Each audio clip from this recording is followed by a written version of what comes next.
धमधा मोरे गाँव में। बैठे ते धमधा मोरे गाँव में, बैठे ते धमधा मोरे गाँव में, बैठे ते धमधा मोरे गाँव में, बैठे ते धमधा मोरे गाँव में। महामाया माता वो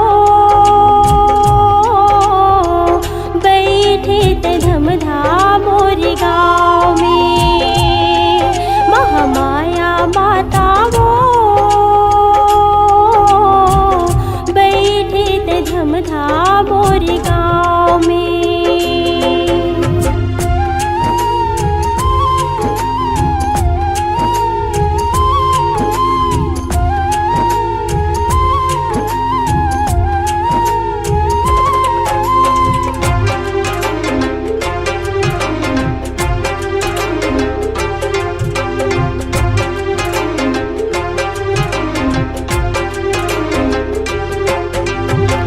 जुगन जुगन ले बैठे सुबह बगराए, साजे सिंगारे मैया गजब के सुहाई।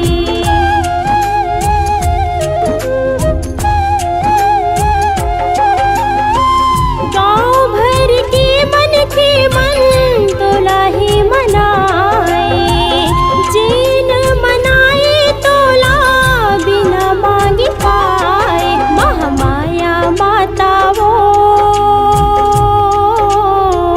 बैठे ते धमधा मोरे गाँव में। महामाया माता वो बैठे ते धमधा मोरे गाँव में।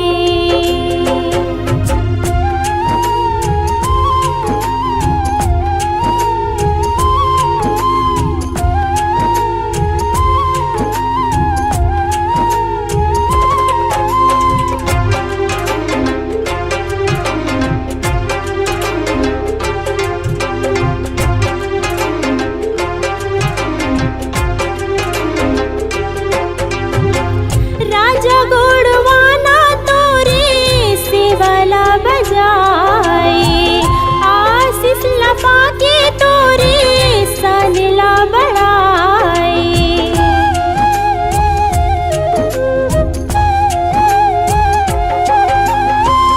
नौ दिन राती अंगना मेला भराए, जगमग जगमग दाई देहरी सुहाए। महामाया माता वो बैठे ते धमधा मोरे गाँव में। महामाया माता वो बैठे ते धमधा मोरे गाँव में।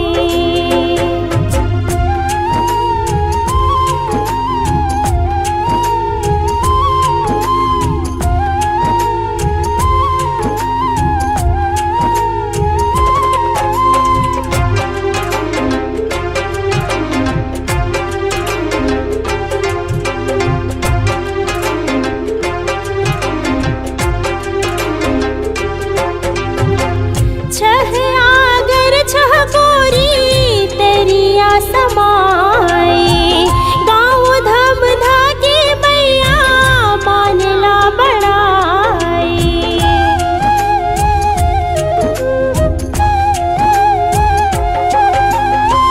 वीर बजरंगी तोरे तीर माँ बिराजे, देववर माँ के काजे बचाए हिलाज। महामाया माता वो